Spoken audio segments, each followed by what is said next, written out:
What were your goals before her diagnosis? Like what were your goals together? And where this is leading to is what were your goals before and the moment you discover, right? How did your goals change? What did your focus become? What did your next steps look like? Like who were you before? And then it's just interesting how your life can Great change in question. literally a moment.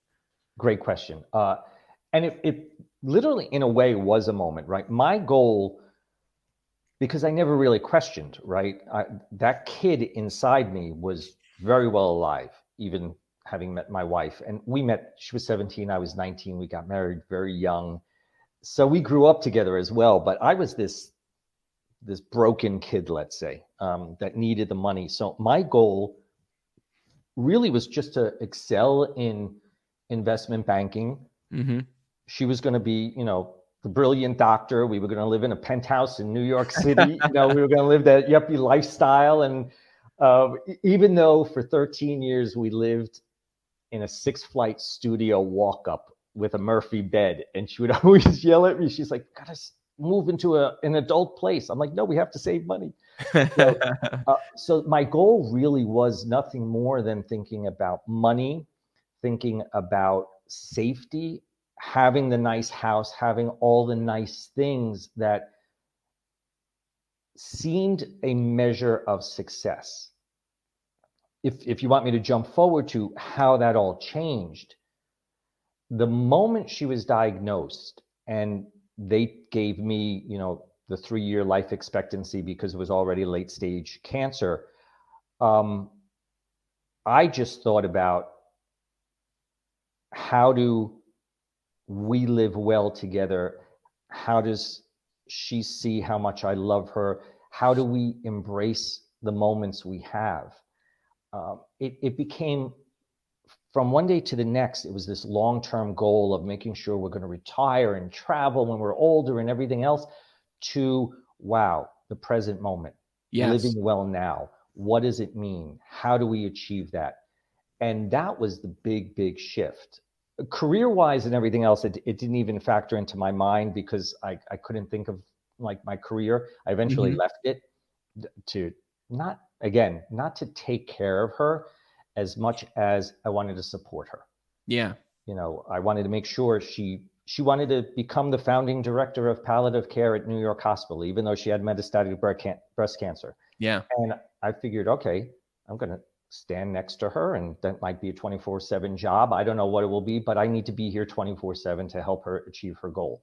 And she Yes. did become the founding director of palliative care at New York Hospital. Unbelievable. So that experience really shifted my focus. Goals are extremely important. Of course, they're extremely important. But in one moment, the facade that we can predict and we can put a plan in action to bring us to a point collapsed.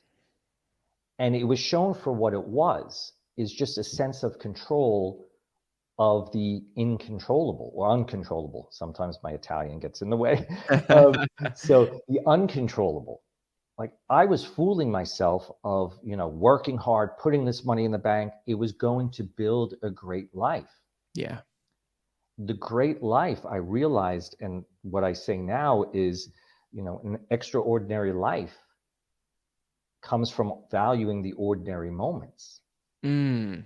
That's where it takes place. And so all this forecasting, it was a serious, a lot of work on my part. My wife seemed to have a much easier job with it. And I think maybe because I was getting the information of how the diagnosis was going, and Mhm. she wasn't. Of course, we had to take out part of her liver, so she understood that. And as she got weaker towards the end of her life, she knew it wasn't just in her liver anymore, even though I Yes. kept saying that. But I think what I realized about surrender, which is so important, is to let go of believing I know what the outcome is going to be of my actions. I can only, and this comes sort of from Desiree as well, I can only do my best in this moment. The iteration of what that will be in the future, I hope, is the path I'm thinking of, but I don't know that. Yeah. And I have to walk away from that. And that's a very stoic thing as well. I don't know if you read Stoicism or you know anything about Stoicism, A but little bit. you know, the whole archer, they use the idea of the archer, that the archer, once they let go of the arrow, I joke all the time, a bird can come down and like take the arrow and fly away. But you know, there could be a gust of wind. There's a million different things that can happen. So they can only take aim and do their best to shoot at the target. But from the moment of launching up until the target, there are variables out of their control. And I learned that, and that was so valuable. I have to tell you, that was the most valuable thing. It wasn't easy. When they were telling me the cancer was spreading, now here, I grew up with an alcoholic dad, right? I found myself drinking. I didn't know how to internalize the information. I just didn't know really what to do. And then one day I saw her trying to help me. And I was like, oh, that's not the way this equation's supposed to be. Yeah. You know, I got to pick myself up here, which was a great learning lesson as well. How long Because, into this was this? Because they gave her an initial timeline of 3 years, but I believe you mentioned to me before that she lived for nearly another decade after the 11, diagnosis. yeah, 11 years. 11 years. Wow. So we didn't, back then, they didn't have the technology they have today. So I believe it never really did go away now that I look Hmm. back on it. But there was like this 9-month period where they were saying that she was in remission. And then they called me up and said her last scan showed that there's a tumor in her liver. And they didn't have PET scans. So, you know, a CAT scan has to wait until it's a certain size that you'll really see it. So maybe it was always there. I don't know. So it was that moment. So that was about 2.5 years after all the chemo, radiation. She did a stem cell transplant. Then there was, you know, the all the reconstructive surgery and everything else. And that was for me the moment of, oh, you know, this is not going to go away. Hmm. I learned to think of it as chronic, but that immediate impact was, there's nothing I can do now. Absolutely nothing. I felt I could do things while we were going through all the treatments as she did. Oddly enough, she was more relieved when it came back. Really? Yeah, and I learned at that point the idea of something called oh, di, dicletomies. I never remember the name. It's about a sword hanging over your head by a thread, and I can't remember the name now. But she said to me, I don't have to worry anymore about it coming back. I can now Mm. just live my life. And I found that so fascinating in terms of, oh, the worst news possible has happened. And so we can just let it go now. We can just say this is part of life. And what was so amazing in that instance is we had an amazing conversation. That's one of the things I miss even now. I mean, she and I had these conversations that really created intimacy, which is incredible. But we had this conversation of, okay, cancer is now part of our life, but it's not going to be what defines our life.